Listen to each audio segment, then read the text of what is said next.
grupo. Realmente, semana passada foi uma semana caótica. Nossa gatinha começou a passar mal na madrugada, de quarta para quinta. Ela já estava com aquele quadro há um tempo. E aí a gente precisou ir correndo para a feira para conseguir interná-la lá. Aí a gente foi em feira de quinta até domingo. Eu fui com a roupa do corpo. Inclusive, seu Paulo tinha pedido para eu enviar os slides. Eu fui sem notebook, sem nada. Porque a gente não sabia quanto tempo a gente ia ficar. A gente só precisava sair e ir logo para ela conseguir fazer os exames no mesmo dia. E aí, graças a Deus, está tudo sob controle. A gente já tem mais ou menos um caminho a se traçar no tratamento dela. Então, a gente está trocando alimentação agora, está dando remedinhos, está fazendo o desmame do corticoide também, que ela já estava tomando. E é isso, as coisas estão caminhando. Obrigada pelas energias positivas, obrigada mesmo, assim. E principalmente pela compreensão, porque eu sei que é difícil ser esse programa para estar aqui na faculdade. Eu ainda tentei mandar a mensagem o mais cedo possível para não prejudicar ninguém. Inclusive, foi a hora que eu estava saindo de casa para ir para a feira, realmente. E sobre a reposição, vamos lá. Primeiro alinhamento que a gente pode fazer hoje, né? Sobre a reposição, a gente tinha combinado para amanhã. Mas eu estava pensando, teria possibilidade ainda, como a gente ainda tem que ter até o final do semestre, de remarcar para terça que vem, porque terça era o dia que o pessoal demonstrou uma adesão maior. Luan vai agradecer, viu? Nós temos aula de Sexta tem aula? terça. Terça. Sexta semestre não. Sexta vai ter aula. Sexta mesmo? Então tá, então a gente mantém para amanhã. Pode ser? Lá e o Luan vai ficar triste.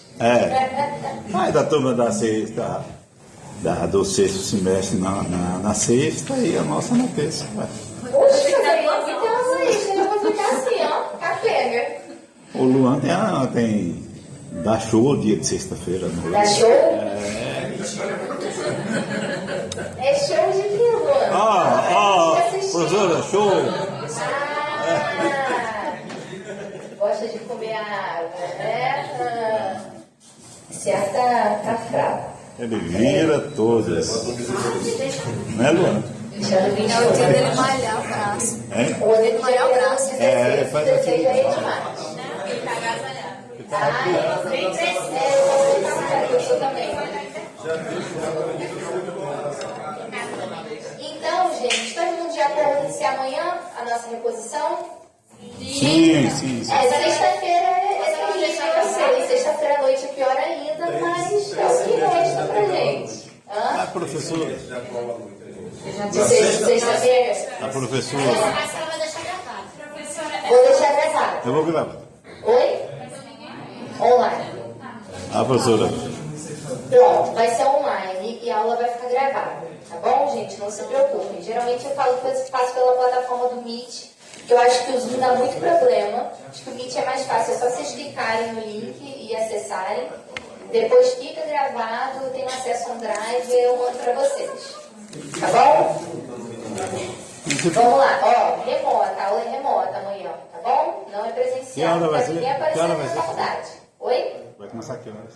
7 horas, 7h15. Eu pensei até em começar mais cedo. Só que se eu começar mais cedo, tem uma galera que trabalha. Não sei se vai 7h15 sair tá bom. 6 horas. Então, 7h30, 7h15, horário que a gente começa aqui. Tá bom.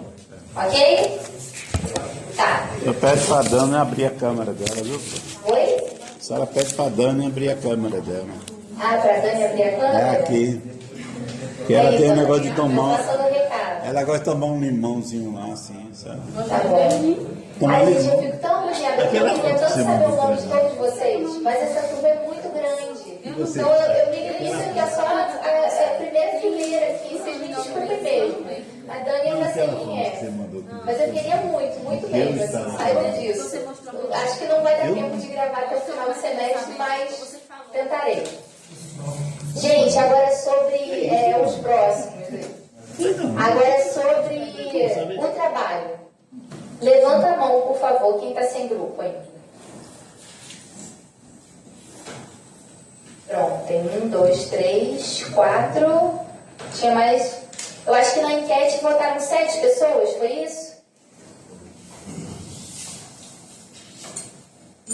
intervalo, então, essas pessoas que estão sem grupo, vêm aqui para a mesa para a gente conversar e a gente já organiza, tá certo? Porque, se eu não me engano, ficaram faltando 2 temas para serem abordados. Eu acho que o tema 7, tema 9, tenho quase certeza. Qualquer coisa a gente divide esse pessoal remanescente em 2 grupos diferentes, tá bom? Mas de hoje não passa essa divisão. E 8 pessoas faltaram também, né? Aí tem que ver se essas pessoas estão... votaram. Pronto, então qualquer coisa a gente divide em 2 grupos de 4 pessoas, certo? Mas aí no intervalo a gente resolve isso.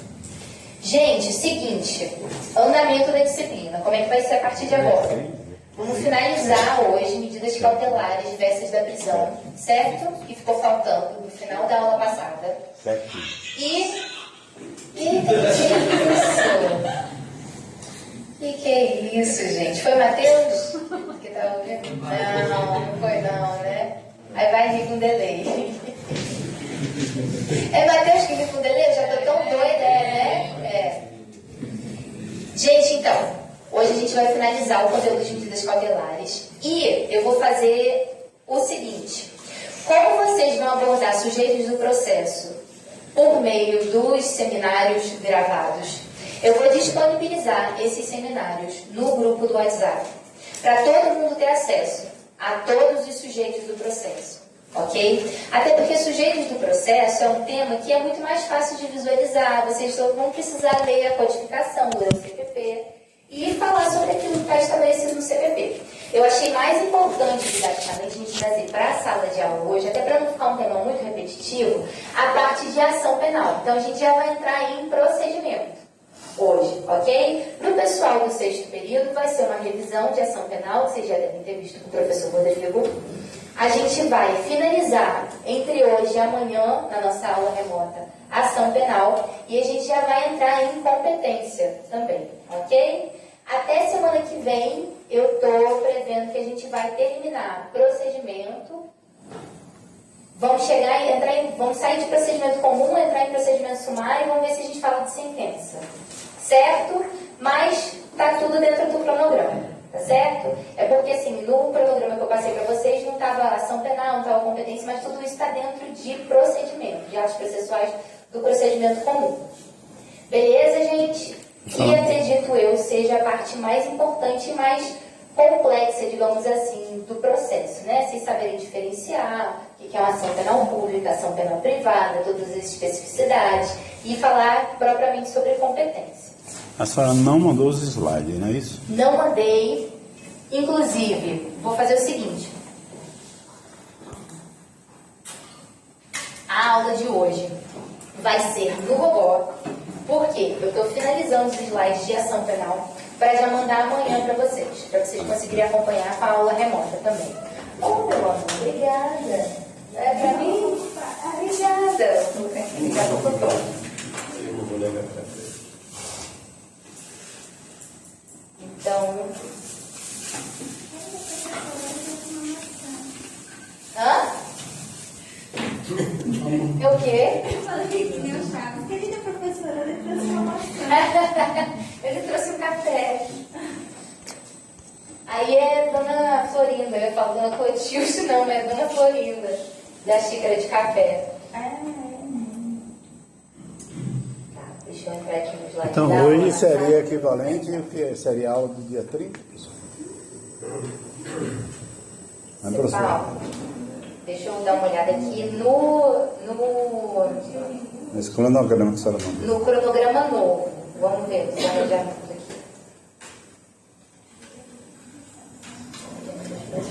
Processos penais. A gente já entra na aula do dia 7, que estava estabelecida para o dia 7. Ó, a aula do dia 30, que seria partes, assistentes, sujeitos processuais, a gente vai converter no seminário. Ah, certo. Certo? Hoje será procedimentos? Hoje começa o procedimento comum, ok? Que a gente começa com a ação penal.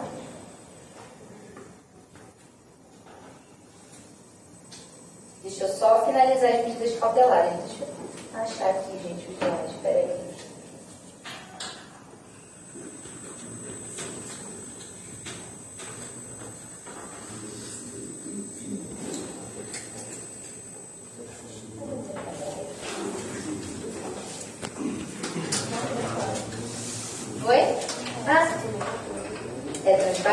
gente, tem uma justificativa. No mais, tá tudo bem, vocês estão bem? Todo mundo quieto. Claro, eu saí de casa hoje todo empacotado. Oh, meu Deus. Gastei meu mundo. Empacotada, mas por quê? Porque tava com frio ou empacotada de. Ah, emperequetada.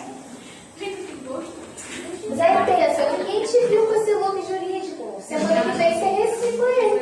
Eu faço assim, gente. Às vezes eu venho com o look de segunda-feira, deu certo, eu falo assim, não sei se eu vou pra faculdade de química. Mas aí se ninguém me viu, eu reaproveito. Essa blusa eu tava usando ontem. Alguém diz? Ninguém diz que eu vim pra faculdade ontem com ela.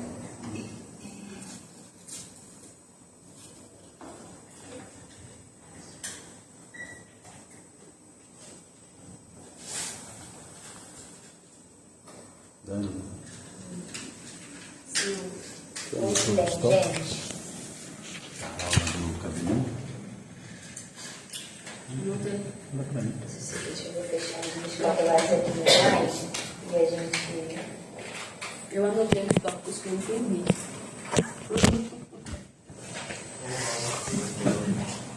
Tópicos que entenderam?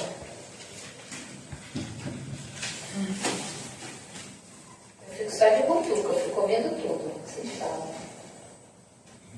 Ele disse que ia mandar. Ele disse que ia mandar o design. Ele mandou. Mandou? Só que eu não abri.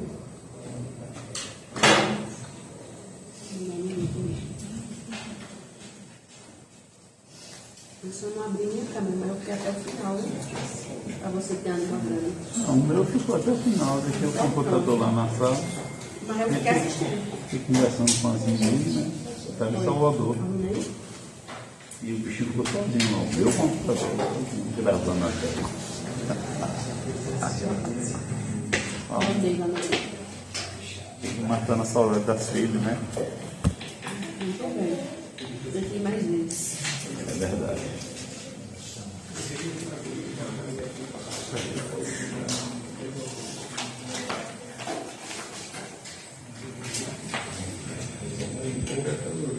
Júlia. Oi, Júlia. Que bom ter você aqui.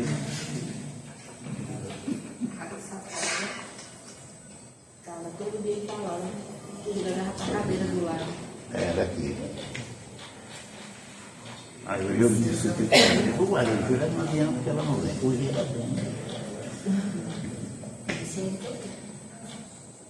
Não é? E aí, gente? Me lembrem.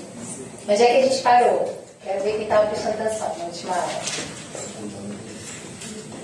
A gente falou sobre medidas cautelares pessoais, certo? Qual a diferença entre as medidas cautelares reais e as pessoais? Não é Júlia não, Milena sabe. E aí? Vamos pela expressão. Medida real e medida pessoal. Qual a diferença? Real, Eu não sei. geralmente são para imóveis. E pessoal, Parabéns, isso aí. Ah, eu tava olhando. O outro estava falando e eu estava olhando, desculpa. Fala. E pessoal, para pessoa. para a pessoa. Tem relação com o quê? Tanto com a liberdade de ir e vir do sujeito, por isso que a gente vai falar das prisões temporárias aqui, das prisões provisórias. E também tem relação com a restrição de direitos, que é o que a gente vai ver hoje, finalizando o tema das medidas cautelares, falando das medidas cautelares diversas da prisão do 319. E aí, gente, prisão preventiva, prisão temporária, prisão é regra ou é exceção? Exceção.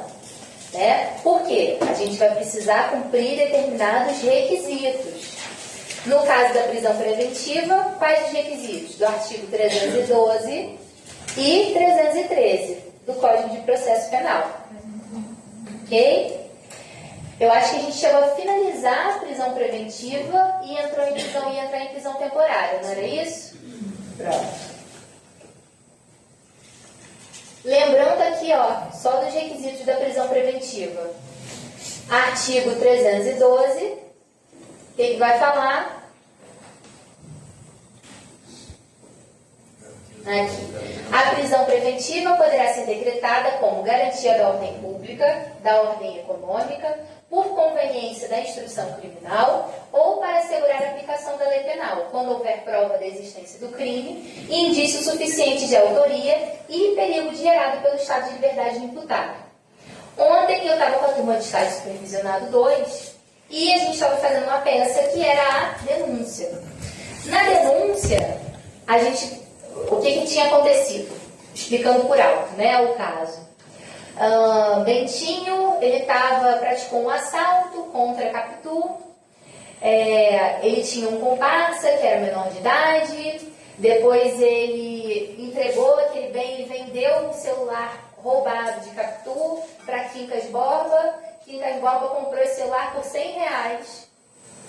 Receptação. Então a gente tinha que definir quais os crimes tinham sido praticados. A gente chegou à conclusão que aquilo ali que o Bentinho tinha praticado seria um roubo majorado. O que vocês estão se olhando? É a mesma peça? Não, vocês ainda não viram isso? Não, vocês já estão em estágio 1? Não, é outra coisa ali dela. E aí o que aconteceu? No caso concreto, Bentinho, ele era reincidente específico. Ele já tinha praticado outro roubo majorado. O que é o reincidente específico? Quando a pessoa pratica o mesmo crime, a mesma espécie de crime. Então, ele já tinha praticado o roubo majorado e ele já tinha se evadido da prisão, ele tinha fugido. Tá? Então, ele praticou esse novo roubo majorado estando evadido do estabelecimento prisional. Só aí a gente já tinha o quê?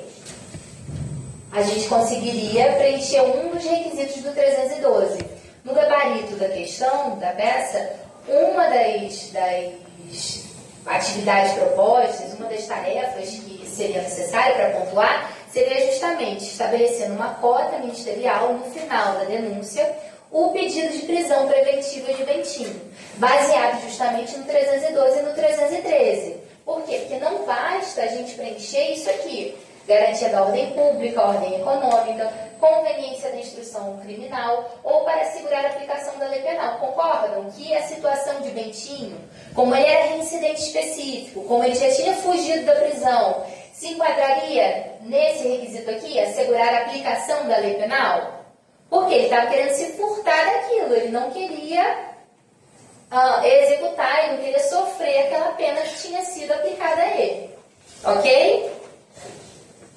Para além disso, no gabarito mencionava que o crime que ele tinha praticado era muito grave. Só que a gente já tem entendimento jurisprudencial consolidado no sentido de que o crime abstrato, ainda que seja um crime de maior gravidade, não é medida suficiente para se decretar prisão preventiva. Por quê? Porque a gente tem que sempre olhar para a situação concreta. Qual foi o contexto daquele crime? Justamente porque a prisão preventiva é regra ou exceção?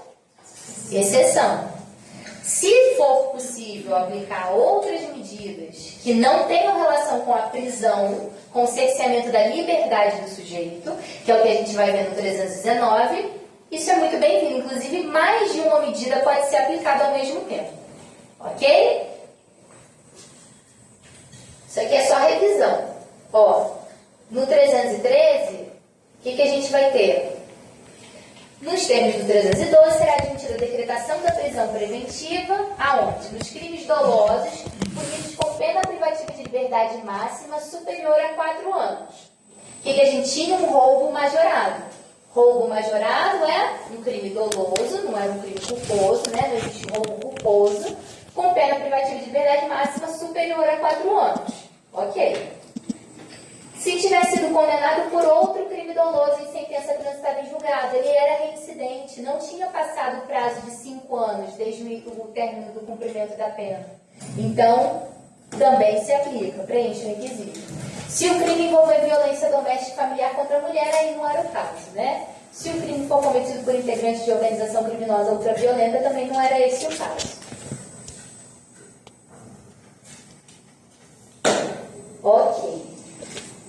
Aqui a gente falou na semana passada, lembrando, gente, não será admitida a decretação da prisão preventiva com a finalidade de antecipação do cumprimento da pena ou como decorrência imediata de investigação criminal ou da apresentação ou recebimento da denúncia. Então, está lá no caso concreto informando, instaurou um inquérito, já vamos pedir a prisão preventiva daquele investigado. Isso é cabível? Isso é razoável? Não. Por quê? Porque a gente precisa ter requisitos concretos, situações concretas que justifiquem a prisão preventiva. Outro exemplo, não, porque o crime que ele cometeu, a gente já tem certeza de que ele cometeu esse crime e é um crime muito grave e a sociedade está clamando, ele não pode responder em liberdade. É motivo razoável o clamor da sociedade? Não. Justamente por quê? Porque a prisão preventiva, a prisão provisória, né, tanto a prisão preventiva quanto a temporária, tem a função de quê? E aí? Quem lembra? Proteger o quê? Proteger o processo, exatamente. A gente não está querendo proteger, não está querendo fazer com que o sujeito cumpra a pena naquele momento. Por quê? Porque a gente tem um princípio basilar do nosso ordenamento jurídico, que é baseado no direito penal e no processo penal, que é o quê? A presunção de inocência. Ninguém pode ser considerado culpado até o trânsito em julgado da sentença penal condenatória. Então, defesa, né? Prisão preventiva visa proteger o processo, a investigação, ok?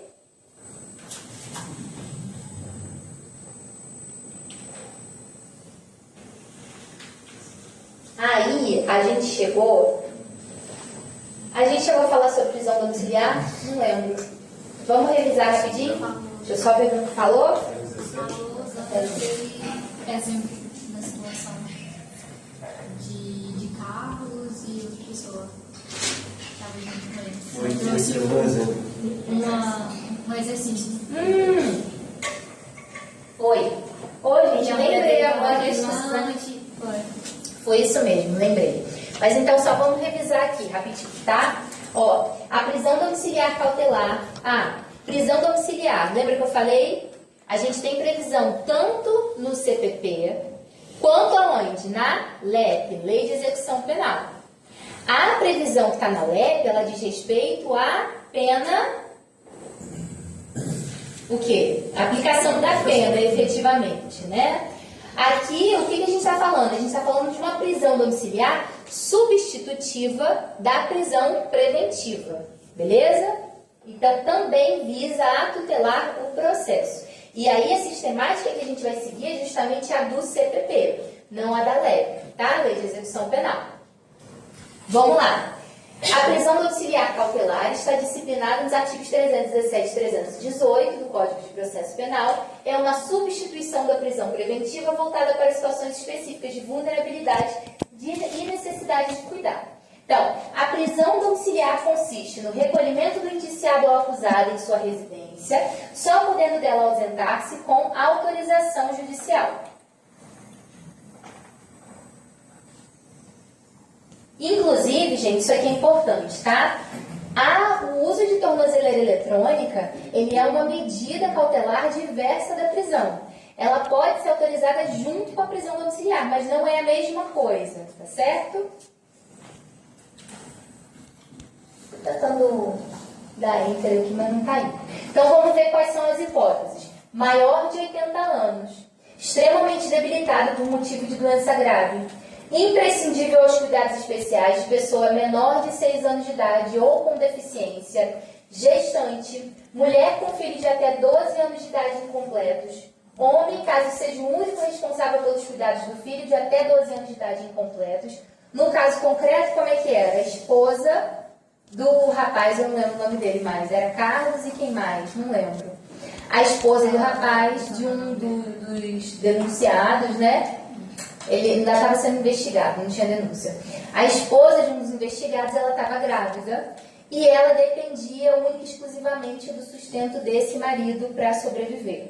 Então, o que a gente aplicou aqui? A gente poderia pedir a prisão domiciliar nesse caso, porque tem entendimento jurisprudencial nesse sentido, tá? Mas essa não é a regra, é uma situação excepcional, beleza? A regra é o quê? A gente vai falar sobre gestante, mulher com filho de até 12 anos de idade incompletos, ou aqui pode ser homem ou mulher imprescindível aos cuidados especiais de pessoa menor de 6 anos de idade ou com deficiência, e homem, caso seja o único responsável pelos cuidados do filho, de até 12 anos de idade incompleto.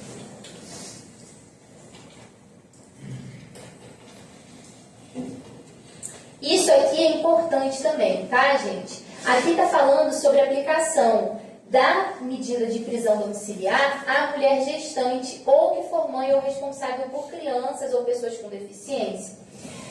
A gente vai ter que aplicar esses dois requisitos ao mesmo tempo.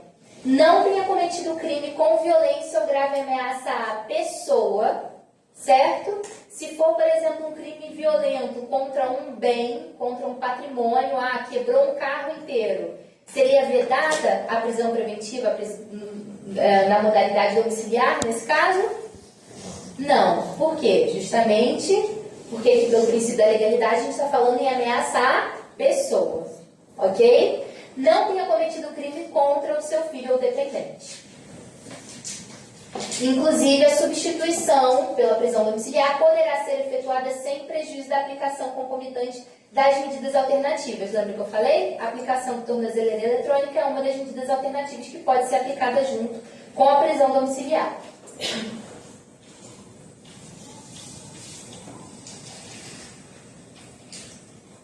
Cadê a prisão temporária? É que eu passei.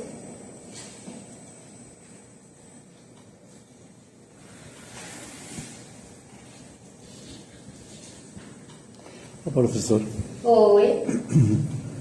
esse slide é que a senhora mistura com tudo, né? Esse slide eu fui juntando, Aí a senhora depois manda pra gente. Isso aí. Só não cria novos slide, não. Manda esses mesmo, é isso? Não, esse aqui eu não mudei nada não. É o da aula de hoje que está um pouquinho diferente. Eu vou sim. até tentar passar aqui no quadro, mas é porque não vou passar Não, no eu tô falando assim, a senhora manda o mesmo Só quero slide, mandar né, que a senhora pra deu. vocês. Não é isso? Oi? A senhora manda o mesmo slide que a senhora está dando aí, né? Isso aí. Beleza. É para vocês conseguirem acompanhar. É porque Luan dá aula também, professor. E só que ele manda os slides que não tem nada a ver com a aula que ele deu. Ele dá cursinho. Tirou o de hoje para aplicar com o menino, né? Não, ele Aplicando. ele faz isso mesmo. Ele manda, a gente não consegue entender nada dos alunos dele. Aí vem tudo daqui, isso aí.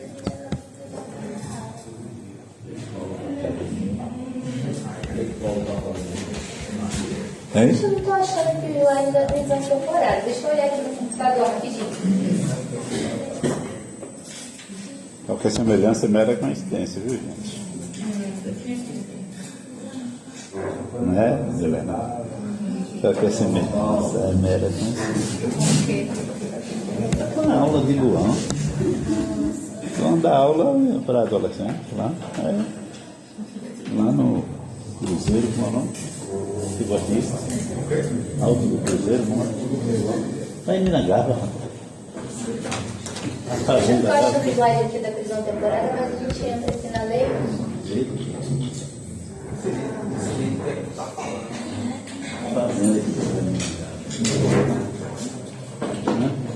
Cadê o menino da barata? Que isso, menino da barata? Alto do coqueiro. É coqueiro mesmo. Gente, a prisão temporária, ela também vai ser uma espécie de prisão provisória, ok? Então a gente tem duas espécies de prisão provisória: prisão preventiva e prisão temporária. A principal diferença vai ser que, em relação à prisão preventiva, a gente tem um prazo indefinido, ok? Claro, a gente vai ter que respeitar o princípio da razoabilidade. A gente viu que essa medida vai ter que ser revista de tempos em tempos. Só que em relação à prisão temporária, a gente tem um prazo fixo, que é de 5 dias, ok? A gente vai verificar aqui na Lei 7960 de 89. E em relação ao objeto de tutela, a prisão preventiva, ela tutela especificamente o quê? O processo. Ela pode tutelar a investigação também, mas a investigação e o processo. No caso da prisão temporária, ela visa proteger especificamente a investigação. Beleza? Então, essa é a diferença principal. Vamos ver aqui, ó. Caberá a prisão temporária quando imprescindível para as investigações do inquérito policial, está protegendo a investigação, concordam? Inquérito é parte do processo? Não. Inquérito é procedimento administrativo.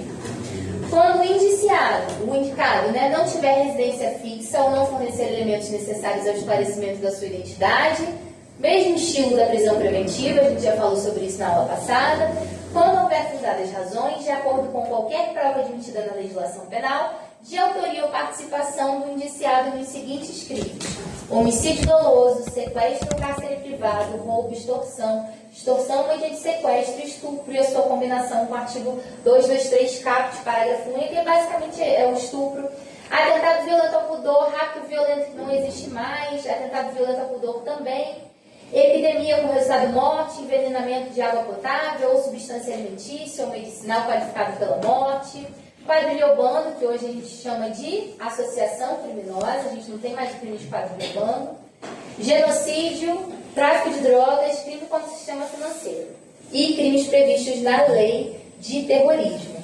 E aí o prazo, a prisão temporária será decretada pelo juiz em face da representação da autoridade policial ou do requerimento do Ministério Público e terá o prazo de 5 dias, prorrogável por igual período em caso de extrema e comprovada necessidade.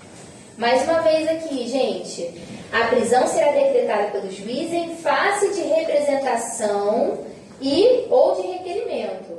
Prisão preventiva, prisão temporária, pode ser decretada de ofício? Não. Ok? Prisão preventiva, especialmente, a gente tem entendimento consolidado de que não pode ser decretada de ofício. Certo? Vamos lá. O que pode ser feito é a conversão do flagrante em preventiva, mas desde que ouvido também o Ministério Público durante a audiência. Certo? Que audiência que é que acontece depois da prisão? Custódia. Isso aí. Beleza, gente, isso é o principal que eu queria falar com vocês sobre a diferença entre prisão temporária e prisão preventiva. Vamos entrar agora em ação penal, antes do nosso intervalo.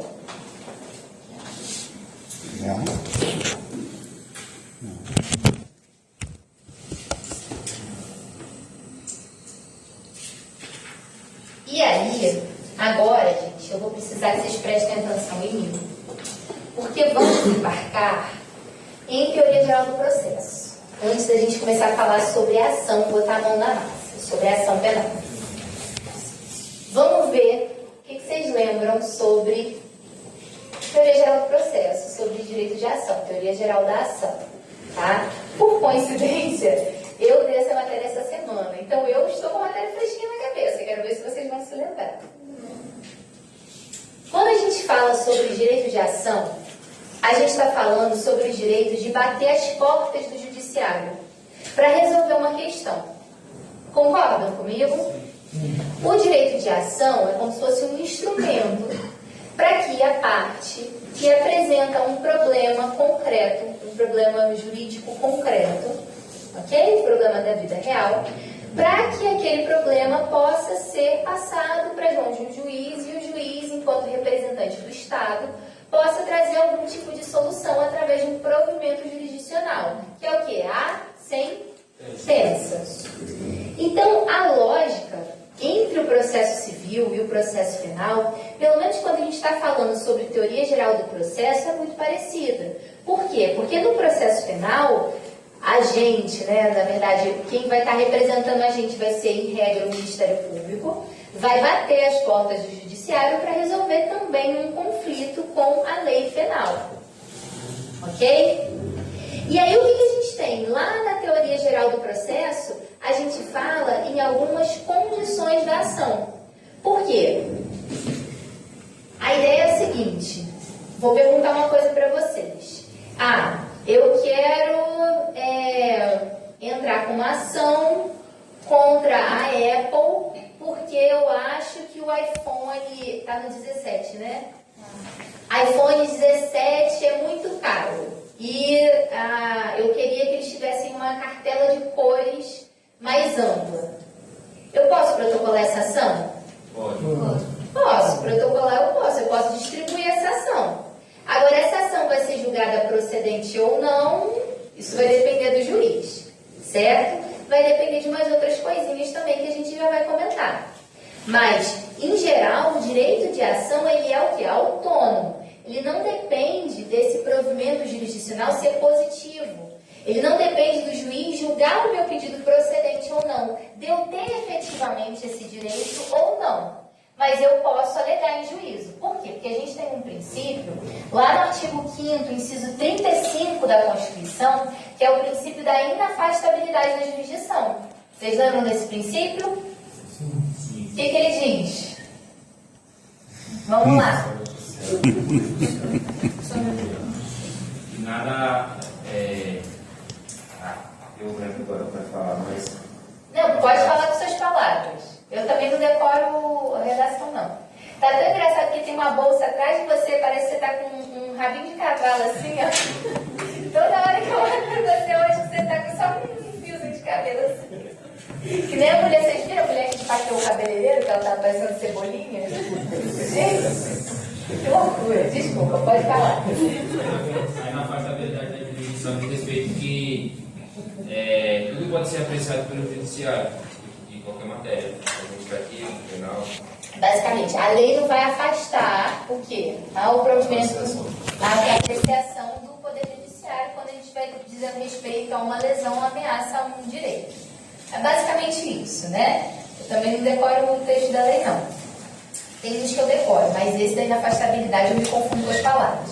Mas é basicamente isso, é o quê? Você tem um problema, você tem uma ofensa, uma lesão ou uma ameaça de lesão a um direito e você pode bater, você tem esse direito fundamental a bater as portas do judiciário. Por que eu falo isso, bater as portas do judiciário? Que é justamente chamar o juiz, chamar o Estado juiz e falar assim, ó, seu juiz, estou precisando de ajuda aqui. Eu não consegui resolver meu problema sozinho. Porque lá na Teoria Geral do Processo, na TGP, a gente fala bem no comecinho, nas primeiras aulas, do que? Da diferença entre a autotutela e a heterocomposição, né? A autocomposição e a heterocomposição. A autocomposição é quando as próprias partes elas se juntam para resolver um problema. Então, eu e Lau temos um conflito. Eu, ao invés de pedir já judicialmente danos morais em relação a ela, eu vou conversar com ela e a gente vai chegar num acordo extrajudicialmente e vai resolver esse problema sozinhos. A gente não vai precisar de um terceiro imparcial para resolver essa questão. Isso é autocomposição. Quando a gente fala de heterocomposição, aqui a gente tem como principal exemplo da heterocomposição a atividade jurisdicional. O que é a atividade jurisdicional? É justamente o Estado dizendo direito. Dizendo direito é o quê? É traduzindo uma situação concreta que é trazida até ele e transformando aquilo em direito, que vai ser obedecido através de uma sentença pelas partes. Ok. Feito esse refresco, agora a gente passa para a segunda etapa. Quando a gente fala nesse direito de ação, esse direito de chamar o judiciário, os alunos de segunda-feira falam cutucar o juiz, a gente tem que seguir algumas condições da ação.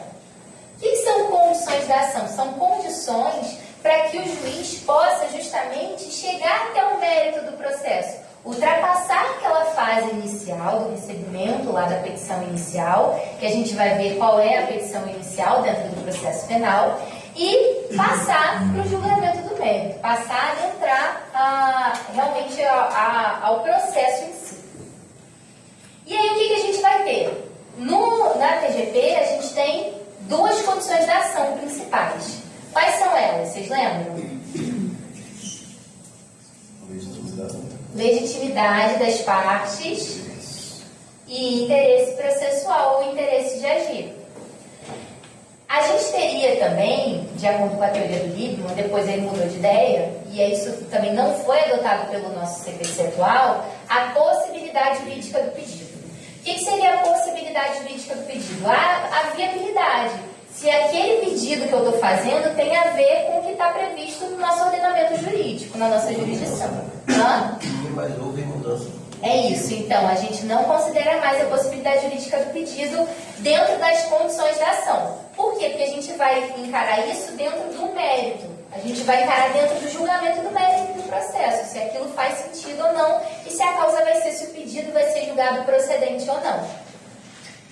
Pois bem, lembra do exemplo que eu falei, do iPhone, que eu posso processar a Apple, pedindo para eles ampliarem a cartela de cores deles e falando que o celular que eles estão vendendo é muito caro? Eu tenho possibilidade jurídica nesse pedido? Quando a gente passa a olhar o mérito, a gente vê que esse pedido não é razoável, né? Porque na verdade, eu não sei nem se eu teria legitimidade para pedir isso, porque eu nem consumidora da Apple sou, eu tenho um celular Samsung. E aí, gente, o que a gente vai ter dentro do processo penal? A gente vai replicar essas condições da ação e a gente vai trazer mais uma condição da ação. Então, no processo penal, o que a gente vai ter? Legitimidade. A gente já vai analisar o porquê dessa legitimidade, quem vai ter essa legitimidade.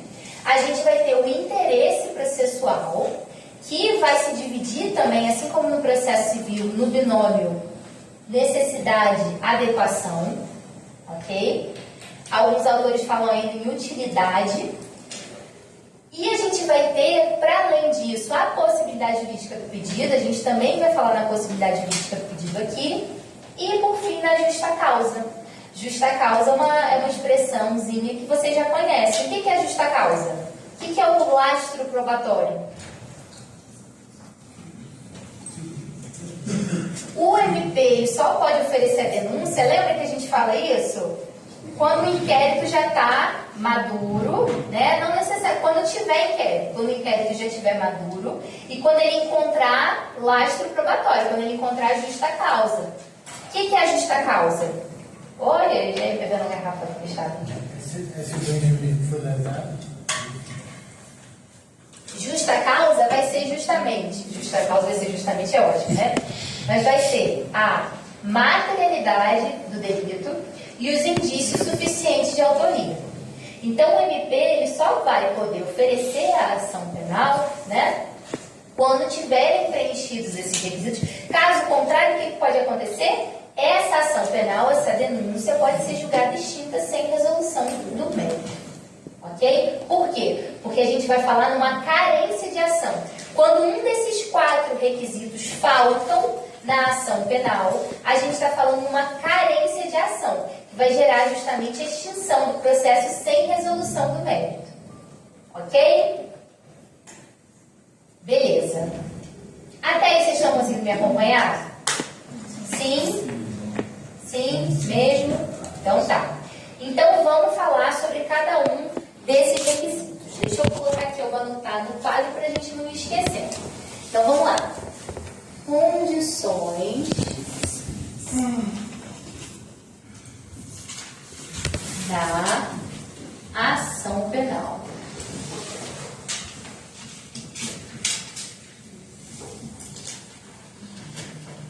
E aí? O que eu acabei de falar? Qual o primeiro? Vamos lá. Legitimidade, muito bem.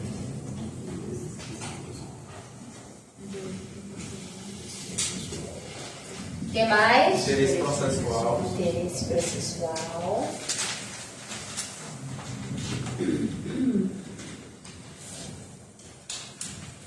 O que mais? Possibilidade jurídica do pedido. Possibilidade jurídica do pedido. O que mais? E justa causa. Isso aí.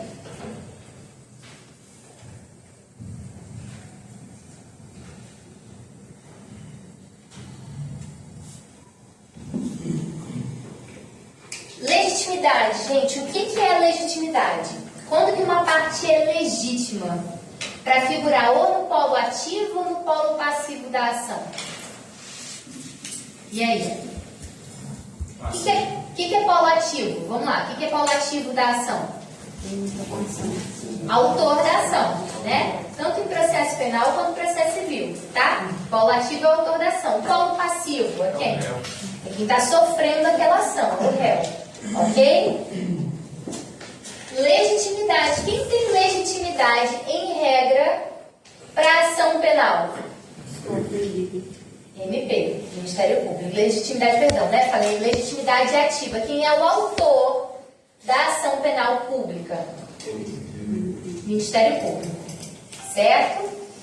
A gente já vai falar sobre a previsão de cada um. Mas, vamos lá. Legitimidade, a gente está falando justamente sobre a capacidade da parte figurar como autora e como ré dentro de um processo. Para que ela possa figurar como autora ou ré dentro de um processo, ela precisa ter um vínculo jurídico com aquela situação, ok? Não adianta, por exemplo, lá eu cometi um crime contra Laércio, eu cometi um furto contra Laércio e o MP denunciar seu Paulo no meu lugar. Seu Paulo é parte legítima para ser réu dessa ação penal? Não, porque ele tem alguma relação jurídica com o crime cometido? Não. Até porque, gente, tanto a pena não passará da pessoa do condenado, quanto a denúncia também não passará da pessoa do acusado. Certo? Então, a gente tem que, o MP, quando for fazer a denúncia, ou a parte autora, enquanto vítima, no caso da ação penal privada, por exemplo, vai ter que especificar bem qual foi o réu, em que contexto o crime foi praticado, justamente para que a legitimidade seja preenchida, ok? Até aí, beleza, né? Entre autor e réu. Interesse processual. A doutrina fala, gente, que o interesse processual ele já é intrínseco ao processo penal. Por quê? Porque no processo civil a gente fala que o interesse processual ele vai aparecer através do binômio necessidade e adequação. Então eu vou colocar assim, necessidade mais adequação. O que seria necessidade dentro do processo civil? Ah, o processo é necessário. Vocês já tiveram contato com alguma petição de civil, de direito civil? No final dos fatos, o que é mencionado nessa petição? Gente, é batata, é regra. Tem. Pelo menos nas minhas petições sempre tinha. E tem agora também. Pedido.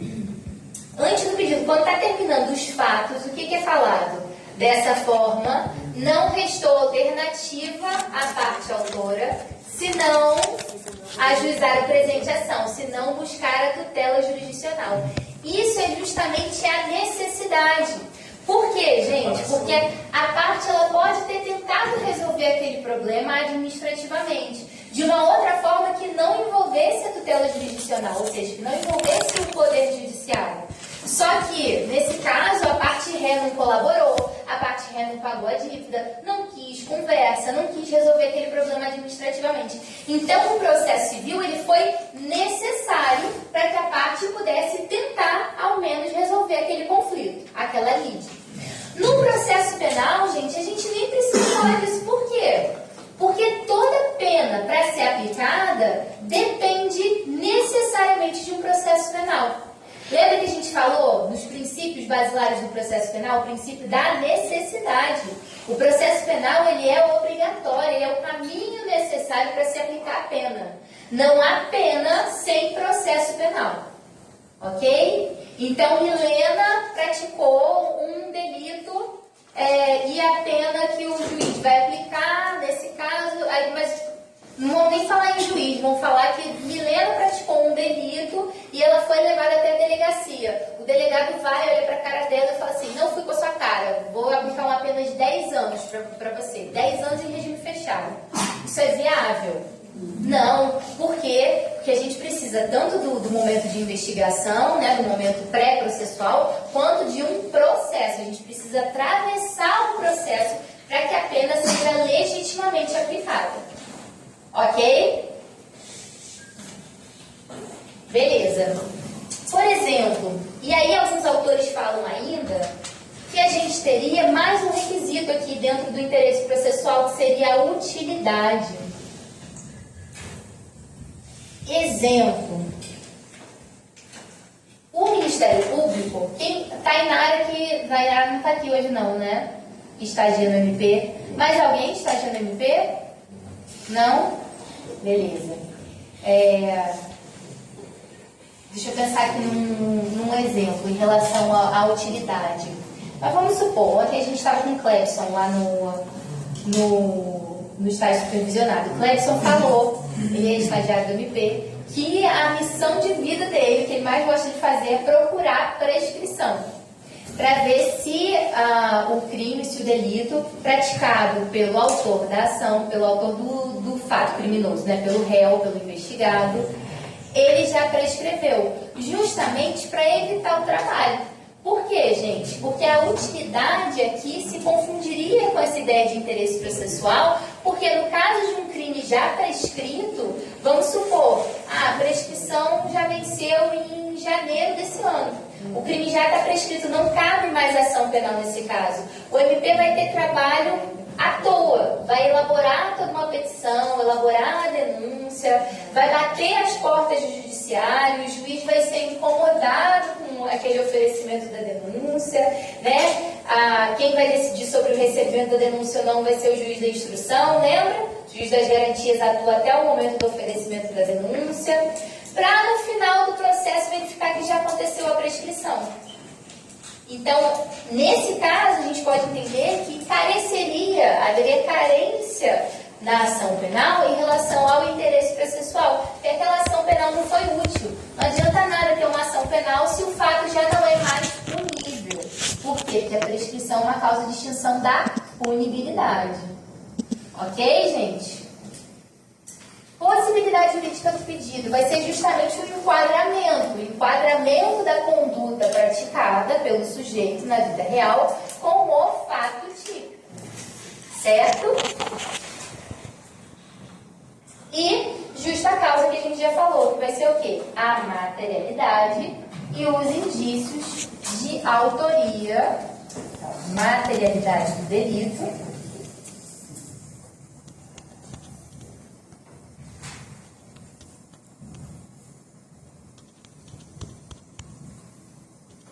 e os indícios suficientes. Não, opa.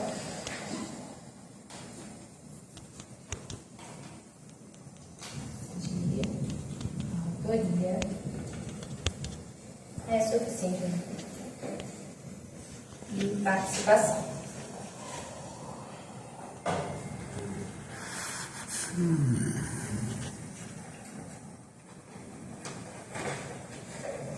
Beleza. A ação penal preencheu essas condições da ação. Então, isso significa que o juiz agora está pronto para avaliar o mérito da causa. Agora, se a ação penal ela não preencher um desses requisitos, se a parte não for legítima, se não houver interesse processual, se houver, não houver possibilidade jurídica do pedido, a ação penal está falando sobre um crime que não existe mais, a ação penal está falando que o sujeito está configurando uma conduta que não é típica, uma conduta atípica do sujeito, como uma conduta delitiva, e ainda, se não tiver justa causa, né, se não tiver, por exemplo, comprovada a materialidade do delito, ou seja, não for comprovado que o delito aconteceu efetivamente, ou ainda, se tiver dúvidas, né, se não tiver indícios suficientes de autoria e participação de que aquela pessoa foi realmente a culpada pelo aquele crime, a culpada no sentido de autora daquele delito, o que a gente vai ter? Carência de ação. O processo vai ser extinto, o feito vai ser extinto, sem julgamento do mérito. Certo? Então, a gente não vai falar aqui em procedência ou improcedência do pedido. Deixa eu ver que horas são. 8h20, gente. Vamos para o intervalo. 8h35 a gente volta. 15 minutinhos, tá?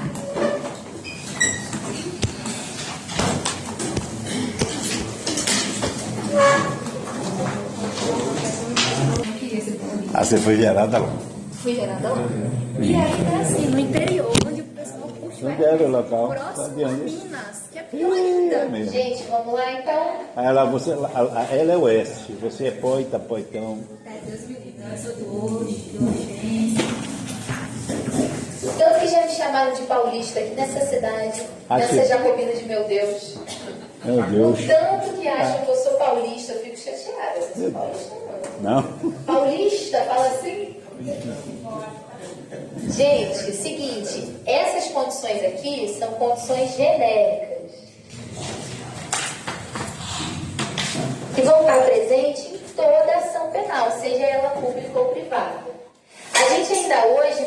também as condições específicas, que vão depender do tipo de ação que a gente vai tratando.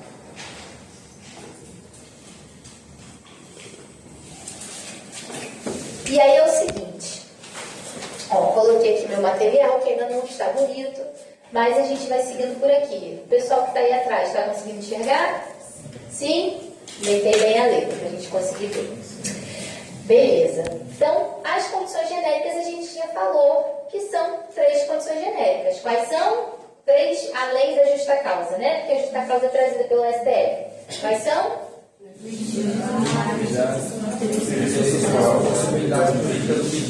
E justa causa. Muito bem. E aí a gente chega, vamos lá. Legitimidade para a causa. A aptidão para propor ação penal pertence a quem? Ao Ministério Público, na ação penal de iniciativa pública, né? Na ação penal pública. A vítima ou seu representante legal na ação penal privada. E Fábio veio para frente agora. Bem-vindo a essa... Tinha alguém aí? Não, né? Então tá ocupando seu lugar cativo. Legitimidade passiva. Lembra que a gente falou? A legitimidade passiva é o quê? É a legitimidade para ocupar o polo passivo da ação penal. Quem ocupa o polo passivo da ação penal? Quem é o réu da ação penal? É o? Não, o MP não. O MP é o autor da ação penal. O réu é quem? É a pessoa que está em conflito com a lei, que supostamente praticou aquele delito. Que é o quê? Ele deixa de ser o investigado para se tornar o quê? Acusado. Certo? Ou denunciado. Ok? E aí, o que a gente vai ter? A gente vai ter alguns requisitos para ocupar essa legitimidade passiva. E aí, pode menor de 18 anos? Pode o MP denunciar um adolescente de 14 anos pela prática de um crime? Não. Não. Por quê? Porque menor de 18 anos é penalmente inimputável. Lembra? A gente vê isso lá no requisito da culpabilidade no direito penal. Menor de 18 anos não vai responder por um crime, porque ele não pratica crime. Ele pratica o quê? Ato infracional análogo ao delito. Então, ele vai responder em um procedimento específico no âmbito do ECA, do Estatuto da Criança e Adolescente. Não vai ser no âmbito do processo penal. Ok? Então, se uma denúncia é oferecida contra um jovem que no meio do processo passa-se a saber que esse jovem tinha 17 anos à época do fato, a denúncia carece de quê? De legitimidade. Por quê? Porque esse réu ele não poderia estar figurando no polo passivo dessa ação. Porque ele é penalmente inimputável, certo? Aí, nesse caso, ele vai para um caso de recuperação. Aí vai depender da medida socioeducativa que vai ser aplicada ao caso. Pode ser uma internação, pode ser alguma medida análoga, mas aí dentro do âmbito do ECA, ok? Pessoa humana, a gente vai ver que é possível, sim, em uma hipótese, o oferecimento de ação penal contra uma pessoa jurídica. Tá? Mas, em regra, é contra uma pessoa física, uma pessoa humana. Ok? Agente penalmente imputável, portanto, ele tem que ser maior de 18 anos na data do fato. Beleza, aqui, ó, aqui está a pergunta. Pessoa jurídica pode responder criminalmente? Sim. Em que caso? Nos crimes ambientais. Inclusive, o entendimento mais recente dos tribunais superiores é o de que cabe a responsabilização da pessoa jurídica independente da dupla imputação. O que isso significa? A pessoa jurídica ela pode ser imputada sozinha por um delito ambiental, independente de uma pessoa física também ser imputada ao mesmo tempo por aquele delito. Ok? Então, essa é a única exceção. Em regra, quem pode ser réu na ação penal? Maior de 18 anos. Pessoa humana, maior de 18 anos. Penalmente imputável. Ok? Interesse de agir, a gente já falou da necessidade, adequação, utilidade do provimento jurisdicional. Então, aqui eu já vou passar. Possibilidade jurídica do pedido, a gente também já falou, inclusive eu deixei essa observação, que no novo CPC a possibilidade jurídica do pedido deixou de ser considerada condição da ação e passou a ser tratada como questão de mérito. Mas aqui a gente ainda vai considerar no processo penal como uma condição da ação, tá certo? A possibilidade jurídica do pedido, mais uma vez, é o quê? É a adequação típica. A adequação daquele fato típico, da conduta concreta, a conduta que aconteceu no mundo fático, com a tipificação prevista em lei. Aqui, inclusive, eu tinha colocado, ó, a gente precisa ter essa relação. Uma relação jurídico-material de um lado e uma relação jurídico-processual do outro. Ela é transformada. A relação jurídico-material é a relação fática, que acontece na vida real, um fato concreto, ele se transforma num fato jurídico-processual através da ação penal. E a justa causa, ok. A ideia de que a justa causa é o lastro probatório mínimo, indícios mínimos de autoria e prova da materialidade do fato. Ok. Aí aqui tem a previsão do 395 do CPC, que fala justamente que a denúncia vai ser rejeitada quando faltar justa causa, quando faltarem também as condições da ação. Ó, faltar pressuposto processual ou condição para o exercício da ação penal, faltar justa causa para o exercício da ação penal. Então, o juiz ele não passa a analisar o mérito daquela denúncia. Aquele processo vai ser extinto sem julgamento do mérito, a denúncia vai ser rejeitada. E aí, a gente vai ter algumas condições específicas. Lembra que eu falei ali? A gente tem 4 condições genéricas. Falei agora no iniciozinho, para quem ainda não estava aqui depois do intervalo. Mais condições específicas. Essas condições específicas geralmente vão estar associadas a quê? A representação. Por quê? Porque a gente tem uma espécie de ação penal, que é o quê? Ação penal pública condicionada à representação. Nesse caso da ação penal pública condicionada à representação, tanto para que se instaure o inquérito, quanto para que o MP possa oferecer essa ação penal, o que a gente precisa? A gente precisa respeitar a representação da vítima, que deve ser exercida num prazo decadencial de 6 meses. A gente já vai falar sobre cada uma das ações separadamente, tá, gente? Mas eu estou explicando que isso é um requisito específico. Por quê? Porque ele não cabe, por exemplo, na ação penal pública. A ação penal pública, por si só, ela não depende de representação. Então, somente a ação penal pública condicionada à representação. Por isso que a ação penal pública, a gente chama ela também de ação penal pública incondicionada. Ela não tem nenhuma outra condição específica, ela só vai seguir aquelas 4 condições principais. Certo? É isso. Aí aqui falei da carência da ação, consequência e extinção do processo, arquivamento dos autos. E aí tem essa pergunta aqui que é muito interessante. Pode surgir falta de condição da ação durante o processo? Aqui eu já botei a resposta, né? Mas, tá, é assim, nossa, uau, gente. Por quê? Vamos lá. Vamos pensar num exemplo? Pode surgir falta de condição da ação durante o processo. O que seria isso? Me dê um exemplo. Vamos pensar num exemplo juntos. Morte do réu. Acabou eu. Morte do réu. É um exemplo. Outro exemplo. Teve um exemplo que o Rogério Sanches trouxe, que eu achei muito interessante, que ele falou o seguinte. Inicialmente, o crime era tipificado de uma forma. O crime de dano estava sendo tipificado como um crime de ação penal pública. Então, quem ofereceu a denúncia foi o MP, que é a ação penal pública incondicionada. Quem é o titular da ação penal é o Ministério Público. Ele, então, somente ele. Beleza? E aí, no curso do processo, o crime de dano passou a ser um crime de ação penal, se eu não me engano, era condicionado à representação. O que pode acontecer? Vamos supor que o crime de dano virou um crime de ação penal privada. Nesse caso, se ele se tornou ação penal privada, quem deveria ter oferecido a queixa-crime? Que aí a gente não está falando nem mais de denúncia, a gente está falando de queixa-crime. A vítima. Portanto, onde é que haveria a carência da ação nesse caso? E aí? Legitimidade. Na legitimidade Ativa ou passiva? Ativa. Por quê? Porque o MP deixa de ser legitimado para aquela ação. Aconteceu agora com o estelionato, né? Deixou de ser. Mas foi o contrário. O estelionato agora foi para a ação penal pública. Estelionato era condicionado à representação. Era condicionado à representação, se eu não me engano. Não era privada, não, né? E aí passou a ser ação penal pública. Ok? Só pegar uma água aqui, gente. Despenalização da conduta da empresa, né?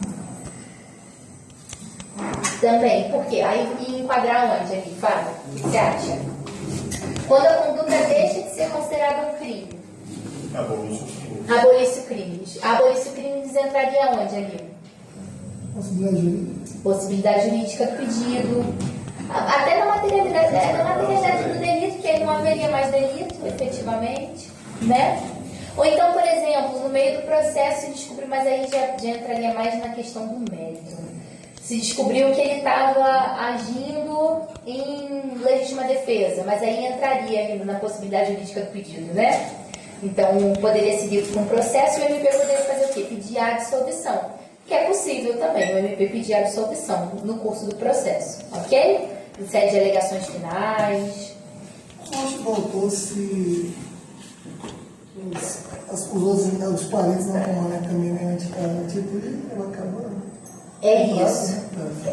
Principalmente quando a gente está falando de ação penal pública condicionada à representação. Mas já vamos falar sobre isso, do CAD, né? Do cônjuge, ascendente, descendente, irmão. Mas vamos lá. Então, MP denuncia João por dano contra o patrimônio público. Durante o processo descobre-se que o bem... esse aqui inclusive, descobre-se que o bem não era público. Se o bem não era público, a ação penal não cabe ao MP. O MP perde a legitimidade porque o crime de dano, em regra, é de ação penal privada.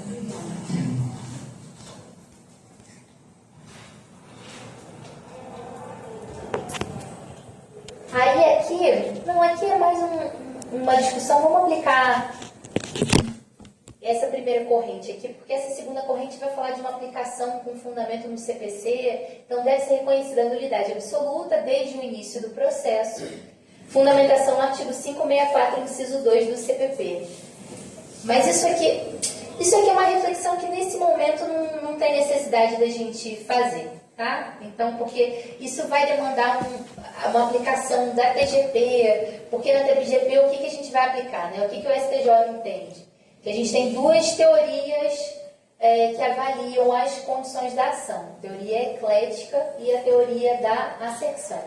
Aqui, essa segunda corrente estaria, na verdade, a primeira corrente estaria aplicando a teoria da asserção, que é o seguinte: se no começo do processo o juiz já verificar que não existem as condições da ação, então ele pode julgar extinto o feito sem resolução do mérito. Tá? É basicamente isso, essa é a ideia aqui. E aí, gente, vamos entrar numa diferença importante. Eu fiz esse quadrinho para vocês, inclusive eu deixei aqui no Word, que eu acho que é até melhor, porque eu fiz uns quadrinhos que não vão caber em slide. Talvez eu já mande... Eu vou só embelezar um pouquinho mais isso aqui, eu mando como PDF para vocês, tá? Mas vamos lá. Condição de procedibilidade e condição de prosseguibilidade, tá? O que é isso, gente? Que raio de palavrão é esse? Procedibilidade, vamos primeiro começar pela prosseguibilidade, porque eu acho que a palavra facilita. Prosseguibilidade, o que vocês acham que tem a ver essa palavra? Segmento.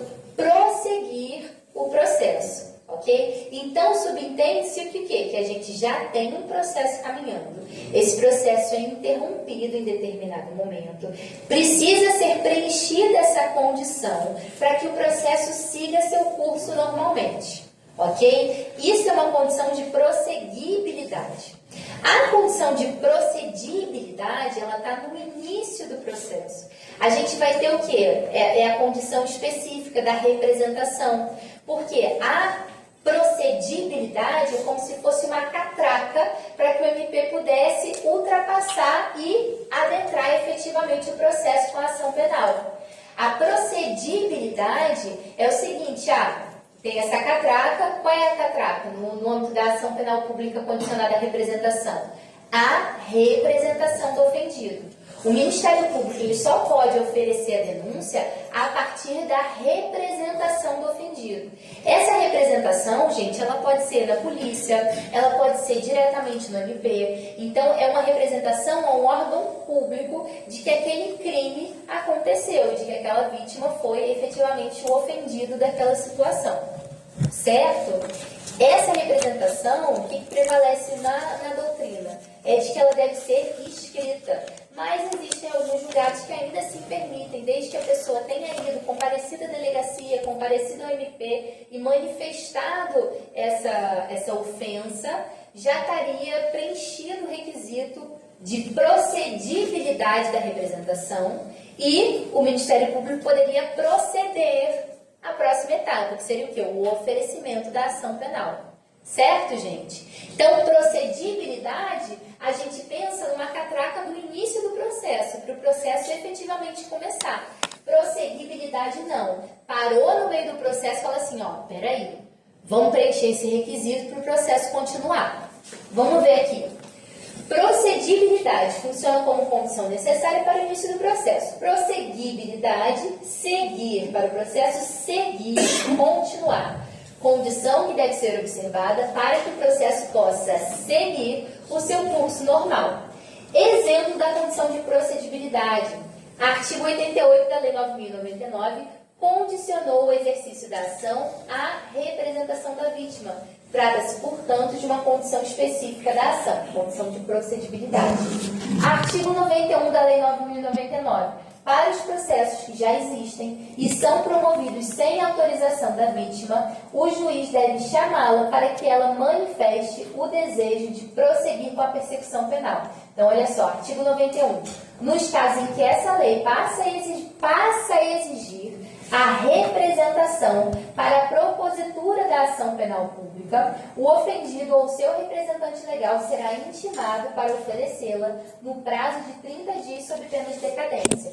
Então, seguinte, o crime era de ação penal de iniciativa pública. Quem poderia propor ação? MP, o Ministério Público. Surge uma nova lei estabelecendo que, a partir da data X, esse crime passa a ser condicionado à representação. A partir desse momento, vamos supor, a gente já tinha um processo, MP já ofereceu a denúncia. Eu gosto muito do crime de tomar sorvete. Eu usava muito semestre passado com os alunos de direito penal. Vamos supor, o crime de tomar sorvete era um crime de ação penal pública. Beleza? Tá. Crime de ação penal pública. O MP já me denunciou, porque ele me viu tomando... Eu, inclusive, hoje, eu estava tomando um picolé Ai, não era capelinha, não. Mas era da loja que vende capelinha também, que agora eu estou viciada nos picolés com cobertura de chocolate. A Pro não tá tão sã mentalmente, né? Cortou o cabelo em casa, tá viciada em coisas meio aleatórias, assim, picolé. Tô brincando, tô bem, só tô cansada. E aí, gente, é o seguinte, o MP me denuncia por tomar sorvete. Ação penal pública incondicionada, certo? Aí, o processo está correndo, já foi oferecida a denúncia já foi recebida, inclusive, e aí, em determinado momento, surge essa nova lei que fala que o crime de tomar sorvete passa a ser um crime de ação penal pública condicionada à representação. Nesse caso, vocês conseguem perceber que o processo já está andando, a ação penal ela já foi oferecida e no meio do processo é preciso o quê? Preencher uma determinada condição para aquele processo seguir até o final. E aí, quem foi o ofendido, né? Vamos pensar em quem foi ofendido pelo meu crime de tomar sorvete. O dono da Esquina Mineira, que era o meu lugar favorito, porque eu adoro comer pão de queijo e tomar café lá. E esse ofendido, essa pessoa, ela se sentiu ofendida pelo meu delito de tomar sorvete, porque para o dono da Esquina Mineira era crime tomar sorvete. Então, esse ofendido ele vai ter que ser chamado pelo MP ao feito, né, para ele conseguir se manifestar e indicar se ele vai representar ou não contra mim, certo? Se esse ofendido ele deixar de representar, o que vai acontecer? E aí? Se deixar de representar? Se ele deixar de representar, a ação se tornou, não foi preenchido o quê? Uma porção de Não foi procedibilidade. O processo não vai poder, Sim, não vai poder prosseguir. Extinguiu o processo. Certo? Ok? Até aí? Sim? O exemplo tomar sorvete. É bom, É porque você também ficou falando, né? depois eu fiquei pensando, qual vai ser um ofendido nesse caso, né? Mas vamos pensar no Não, essa questão sua de tomar o sorvete... Violetista, bom. Não, Violetista. e o ofendido dessa história sua foi a gente. Foi. Porque você começou a falar sorvete, eu comecei a imaginar ali, assim, hoje mesmo eu parei na missão e ela foi R$25, e ela desse tamanho. Tomou sorvete Sorvete também? com açaí, misturei, foi tudo. Tem dia que a gente precisa, quinta-feira já, estamos precisando de um açúcar, né? E eu tinha ido para a reunião, não teve, eu digo, olha, eu paro aqui. Não, agora vocês não vão esquecer do meu exemplo do sorvete. E aí, gente, a gente vai entrar especificamente na classificação da ação penal. Por que a classificação é importante? Por quê? Por que a classificação das ações penais vai ser importante? Porque, a partir delas, a gente vai ver que tem legitimados diferentes. A gente vai ver procedimentos próprios, por exemplo, no caso da representação, princípios específicos, prazos distintos e consequências jurídicas próprias. Beleza. Chegamos, então, na ação penal pública. Antes de seguir com ela, vamos fazer um esqueminha aqui da ação penal, para vocês não esquecerem, tá? Vou fazer até grande aqui, ó. Ação penal. A gente vai ter dois gêneros principais. Quais são eles? Ação penal pública, de iniciativa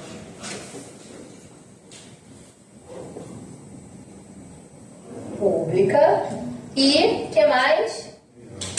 Muito bem, ação penal de iniciativa privada.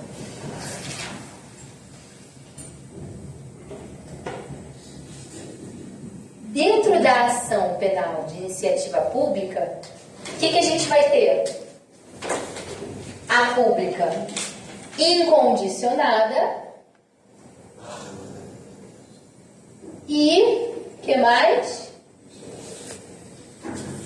A pública condicionada à representação do ofendido ou do CAD.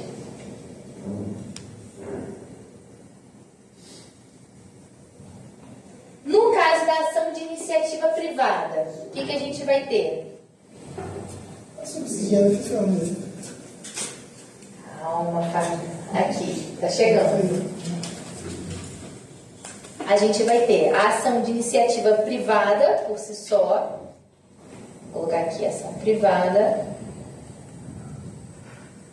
A gente vai ter a ação penal privada personalíssima.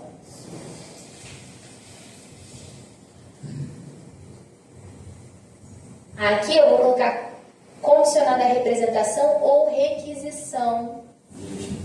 Isso, do MJ. MJ não é Michael Jackson, é ministro da Justiça, tá, gente? E privada, personalíssima e, por fim, roubou aqui as palavras do nosso colega Fábio, que já tinha falado, subsidiária da pública.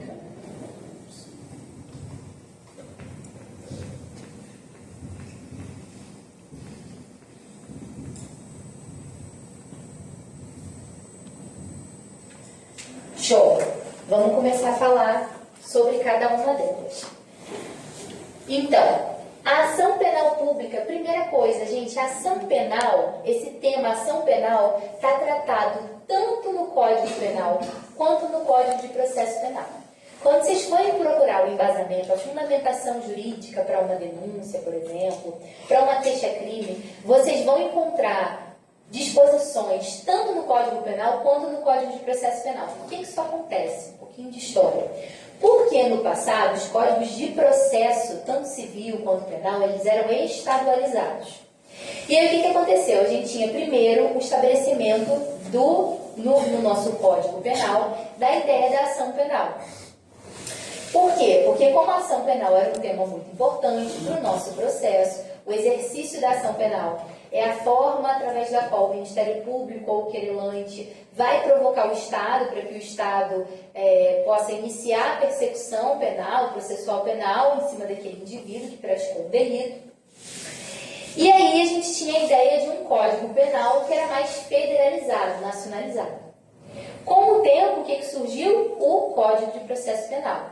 E o legislador achou importante trazer também o estabelecimento da ação penal, do tema, tratar do tema da ação penal no âmbito do CPP, para além do Código Penal. E acabou que as duas codificações permaneceram, e as disposições a gente vai seguir são muito parecidas, né? E o que a gente vai ter? Vamos lá. Artigo 100 do Código Penal. A ação penal é pública, salvo quando a lei expressamente declara privativa do ofendido. Gente, isso é muito importante. Em regra, os crimes que estão estabelecidos no Código Penal são de ação penal pública, ação penal de iniciativa pública. Quando não vai ser de iniciativa pública? Quando o legislador disser.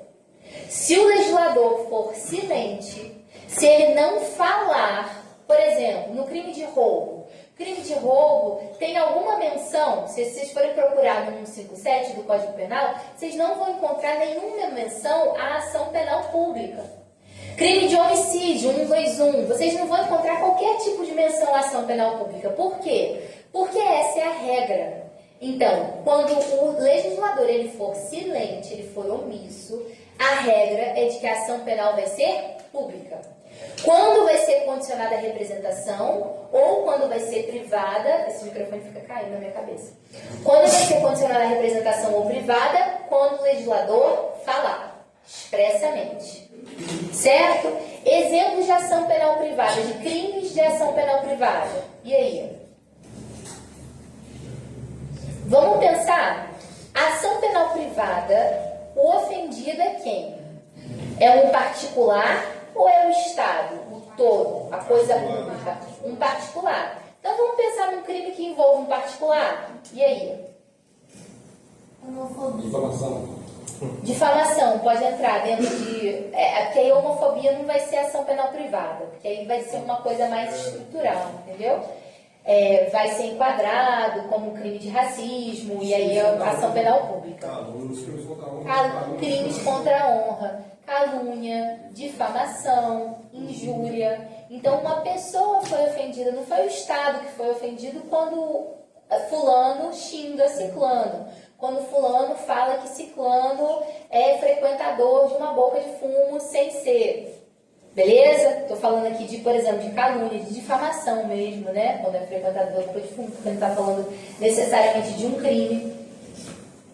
E aí, o que a gente vai ter? Tá, nesse caso, a gente está falando de uma ação penal de iniciativa privada, porque o próprio legislador vai falar isso no Código Penal. Então, confie no legislador. É ele quem vai falar para você se a ação penal é de iniciativa pública. Ele não vai falar, então essa é a regra, ou se vai ser privada ou condicionada à representação. Pública condicionada à representação. Certo? Ok.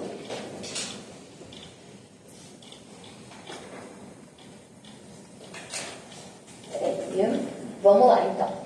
Então, vamos para a pública incondicionada. A ação penal pública incondicionada tem como titular o Ministério Público. Aqui eu coloquei para vocês a fundamentação. O artigo 100 que a gente já leu do CP, o artigo 24 do CPP, que a gente já vai aparecer aqui também, é bem semelhante, e o 129, inciso 1 da Constituição, que fala que é justamente função institucional do Ministério Público promover privativamente a ação penal pública na forma da lei. Pode mais alguém promover a ação penal pública incondicionada? Não. Ok?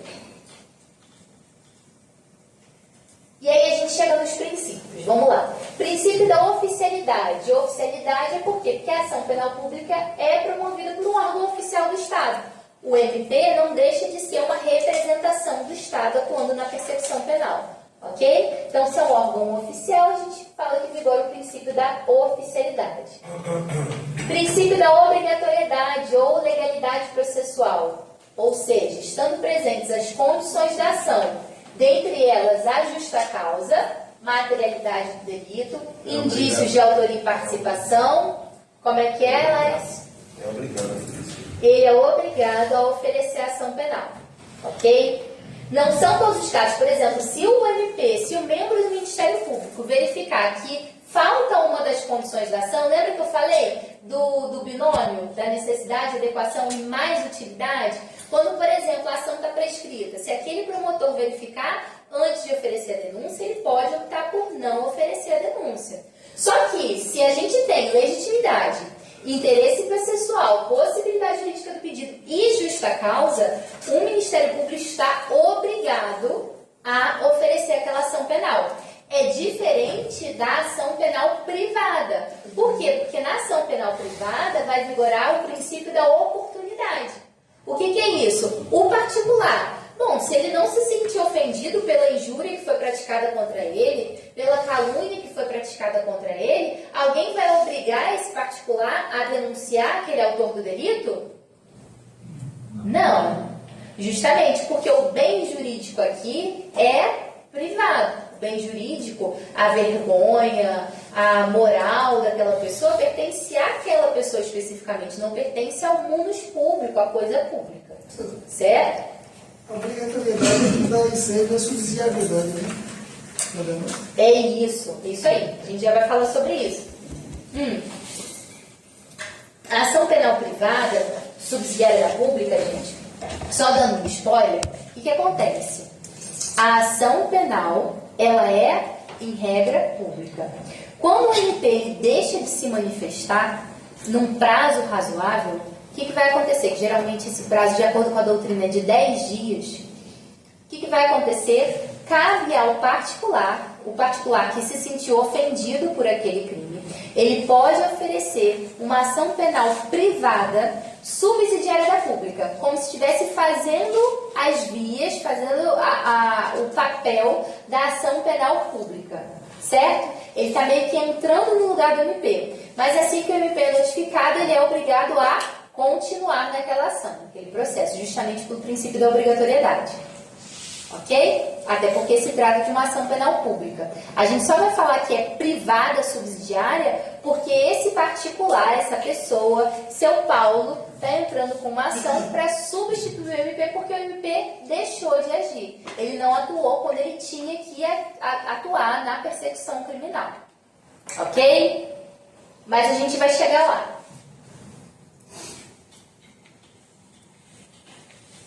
E aí, gente, a gente chega em algumas exceções apontadas pela doutrina a essa obrigatoriedade da ação penal. Que seria o quê? A gente tem alguns institutos despenalizadores, né? Tem a transação penal, eu coloquei até um quadrinho aqui para vocês, diferenciando a transação penal da suspensão condicional do processo e do ANPP. Quando a gente está falando principalmente da suspensão condicional do processo e do ANPP, a gente tem uma diferença substancial. Vocês chegaram a estudar isso em penal? É suspensão condicional.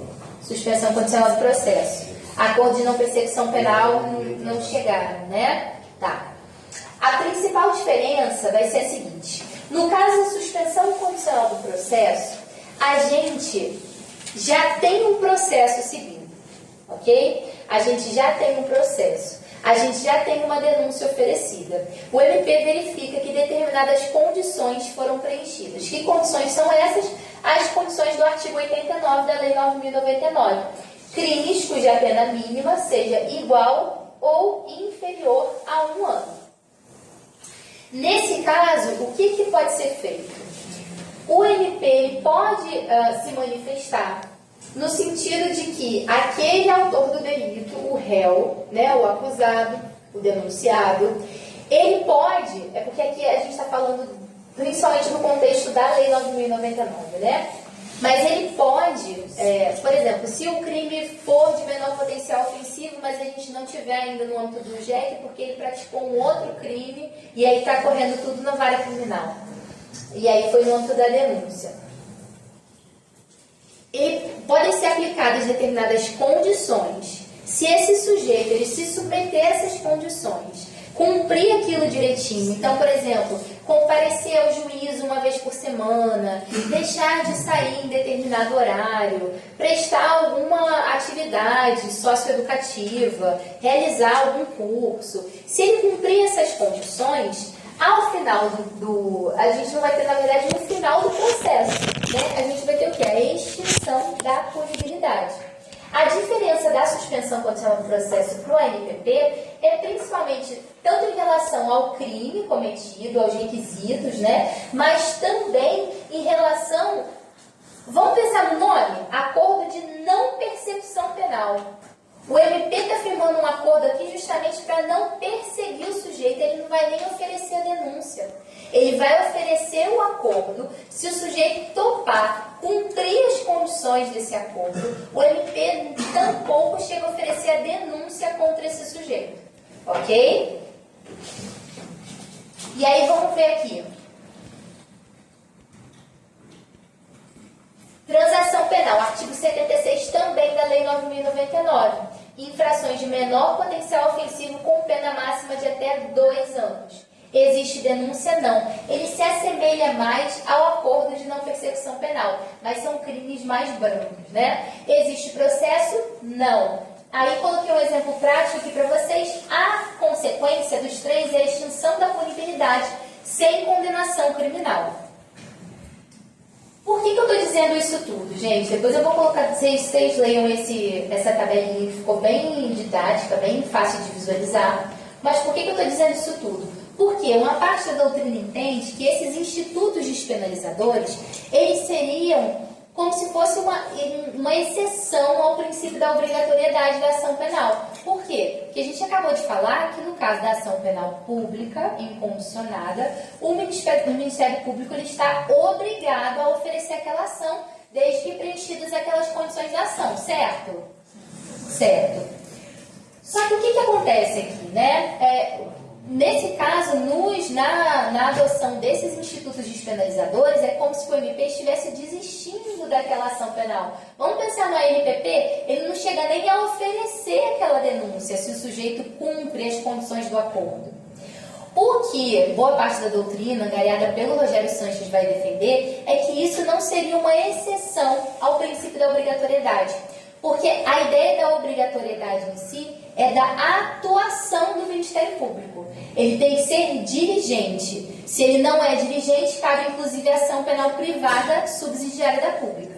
Agora, ele agir no sentido de aplicar benefícios, né, direitos, institutos despenalizadores... Ah, um bicho aqui.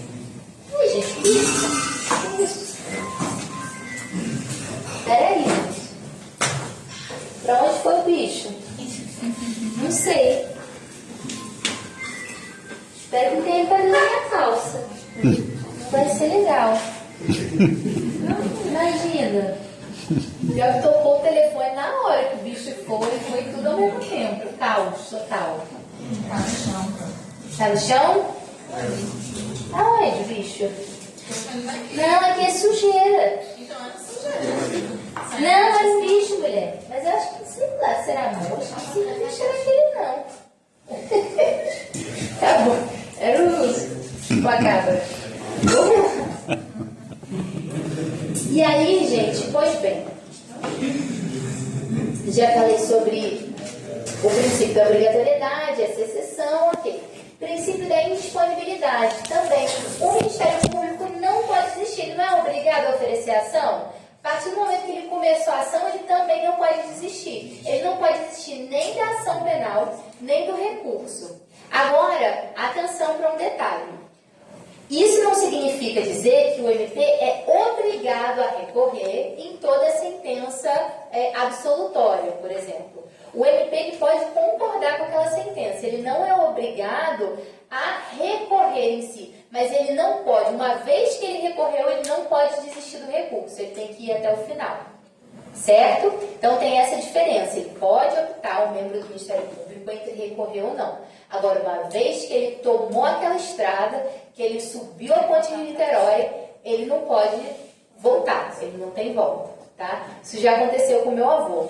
Quando tinham acabado de construir a ponte de Niterói, meu avô subiu, isso sempre acontece lá no Rio, até hoje acontece. As pessoas pegam uma via, principalmente quem está vindo do Rio para Niterói, não consegue voltar, fica desesperado, só consegue voltar em Niterói. Chega na minha cidade, tem que passar pelo pedágio. É isso. Tá. Vamos lá, então.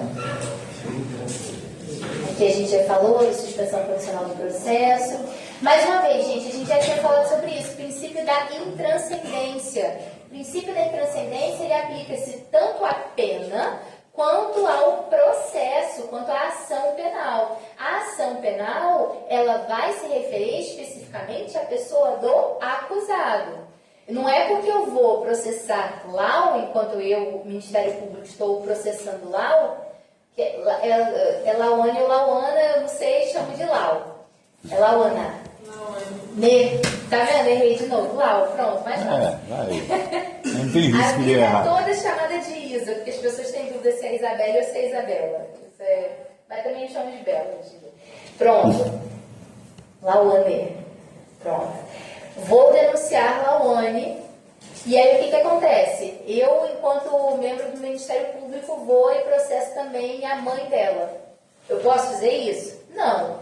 Por quê? Porque a pena é intranscendente, assim como a aplicação da ação penal, o oferecimento da ação penal. Hoje em dia, inclusive, sobre a pena, isso é uma curiosidade, a gente não fala mais em intranscendência da pena. Porque a gente tem um princípio, a gente tem um direito fundamental estabelecido na Constituição, lá no rol do artigo 5º, que fala que a pena não passará da pessoa do condenado. Quando, na verdade, a pena ultrapassa em muito a pessoa do condenado. Por quê? Porque a família sofre também os efeitos indiretos daquele cárcere. Inclusive, essa era a premissa do meu trabalho de conclusão de curso. Que aí eu fui entrevistar mulheres presas e eu partia dessa ideia de que a pena ultrapassa sim a pessoa do condenado. E eu ia comprovar isso através das entrevistas que eu realizei. Então, pensar sempre nisso. Aí hoje, o que a gente fala? Na transcendência mínima. Tentar, ao máximo, reduzir os danos, certo? Porque, invariavelmente, a pena vai ultrapassar a pessoa do condenado. Só quando a gente está falando da ação penal, não. Aí é somente o sujeito. Não tem como ultrapassar. Princípio da indivisibilidade. Muitos autores afirmam que vigora a indivisibilidade. Porém, Norberto Avena defende a divisibilidade da ação penal pública. Então, havendo vários autores do crime, o MP poderia denunciar apenas um deles inicialmente e oferecer a denúncia contra os demais posteriormente, seja por uma estratégia processual, seja para aprofundar as investigações, por ausência momentânea de provas suficientes. Então, eu tenho prova tão somente contra seu Paulo. Eu desconfio de Milena e de Daniela, mas eu vou oferecer a ação inicialmente contra seu Paulo. Ok? Essa é a ideia aqui. Só que o que vigora, o que é regra, é a ideia de indivisibilidade da ação penal. A gente vai ver que isso vai fazer diferença quando a gente estiver falando sobre a ação penal privada, certo? Porque aí a gente vai envolver instituto de renúncia, perenção. Ok. Então, a ação penal pública começa com o recebimento da denúncia. A denúncia é a peça acusatória do Ministério Público. Então, lembra que eu falei da petição inicial no processo civil? A petição inicial no processo penal é justamente a denúncia. Quando a gente está falando de ação penal privada, qual vai ser a petição inicial? A queixa-crime. Muito bem. Então, nunca mais vocês falem isso. Ah, fulano foi prestar uma queixa na delegacia. Por quê? Porque queixa-crime é o nome de uma peça processual na ação penal de iniciativa privada. Ok? Acabando já, tá, gente? Os requisitos da denúncia estão lá no 41 do CPP. Ó, já ia falando CPC. A denúncia deve conter exposição do fato criminoso com todas as circunstâncias. Então, no dia 7 de maio, Ranieri estava saindo da faculdade quando foi abordada por Mateus, que com sua risada travessa falou: passa tudo, Ranieri, passa sua bolsa e seu celular. A risada travessa de Mateus deixou o Ranieri muito assustada. Na hora, ela achou que ele estava com uma faca na mão. E ele rendeu o Ranieri e saiu correndo. O sujeito evadiu-se com os bens adquiridos de Ranieri, com os bens retirados dela, né? Roubados. Tá, essa conduta, ela se enquadra tipicamente no artigo 157, caput do Código Penal. Então, agora tem uma majorante por arma branca, então ele está usando a faca.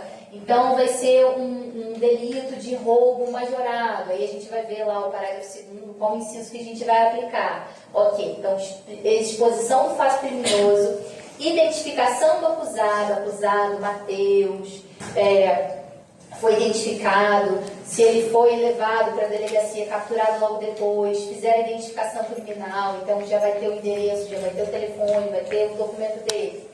Classificação jurídica do fato. Fato praticado por Mateus se enquadra no artigo 157, parágrafo 2º, inciso tal. Rol de testemunhas, se tiver, quando necessário, a gente finaliza a denúncia com o rol de testemunhas e a gente pode aplicar aquelas cópias ministeriais depois da denúncia, que vai ser justamente as comunicações para além disso aqui, para além da acusação do crime praticado. Então, vai falar se nesse caso caberia a suspensão condicional do processo, se caberia, na verdade aqui não vai caber o NPP porque a denúncia já está sendo oferecida, né? Mas se caberia a suspensão condicional do processo, se vai pedir ou não prisão preventiva, porque Mateus está ameaçando as pessoas ao seu redor com sua risada contagiante. Então, ele está ofendendo, ele está oferecendo um risco muito grande à ordem pública. Por isso, requer este Ministério Público a decretação da prisão preventiva, na forma do 312, acumulado com 313 do Código de Processo Penal. Ok? Aí a gente chega na ação penal pública condicionada à representação.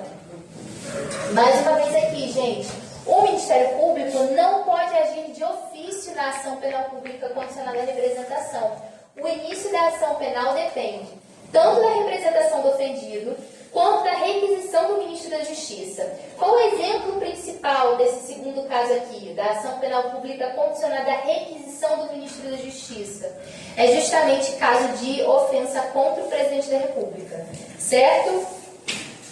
Crime contra a honra do Presidente da República. Mas a gente ainda tem crime contra a honra de chefe de Estado, estrangeiro, crime praticado por estrangeiro contra brasileiro no exterior, também vai depender de requisição do Ministro da Justiça.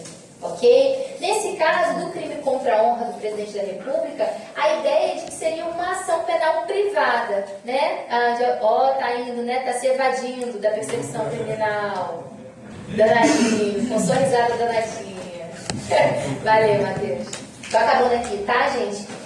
No caso da requisição, o que a gente tem? Era para o presidente poder oferecer a ação penal, porque é um crime contra a honra, seria uma ação penal privada. Só que por uma questão até de facilitação, de andamento processual, o presidente tem muitas atribuições, colocaram a requisição para o Ministro da Justiça.